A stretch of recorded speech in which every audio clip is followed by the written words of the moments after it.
রাতটা অস্বাভাবিকভাবে নীরব ছিল, যেন পুরো গ্রামটা কিছু লুকিয়ে রেখেছে।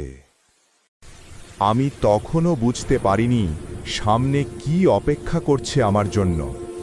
হঠাৎ গাছের ওই দিক থেকে অদ্ভুত একটা আওয়াজ এলো, যেন কেউ আমাকে দেখছে। টর্চটা হঠাৎ করে ফ্লিকার করতে লাগলো, আর তখনই আমার বুক ধক করে উঠল। পুকুরের সিঁড়ির দিকে তাকাতেই মনে হলো জায়গাটা আজ অন্যরকম অন্ধকার। ভেজা সিঁড়িতে হঠাৎ কিছু অদ্ভুত দাগ দেখতে পেলাম। এরকম দাগ আমি জীবনে কখনো দেখিনি।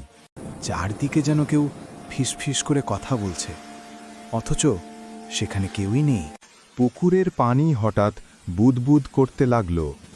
মনে হচ্ছিল কিছু একটা পানির নিচে নড়ছে। বাতাসটা ক্রমেই ভয়ঙ্কর হয়ে উঠল, যেন আমার ওপরই হামলে পড়তে চাইছে। পানির রং আচমকা কালো হয়ে গেল, অন্ধকারের মতো গভীর, ঠান্ডা। আমি কাঁপতে থাকা হাতে টর্চটা নিচের দিকে ধরলাম, দেখতে চাইছিলাম আসলেই কি আছে নিচে। তখনই পানির নিচে কিছু একটা নড়তে দেখলাম, কিন্তু সেটা মানুষ ছিল না, কিছু একটা অন্য রকম। আমার নিঃশ্বাস দ্রুত হয়ে গেল, মনে হচ্ছিল আরেকটু হলেই কিছু একটা উঠে আসবে।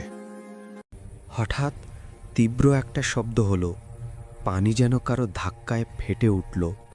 আমি আর দাঁড়িয়ে থাকিনি, প্রাণ ভয়ে দৌড়াতে শুরু করলাম, কারণ জানতাম এখান থেকে আর থাকা যাবে না।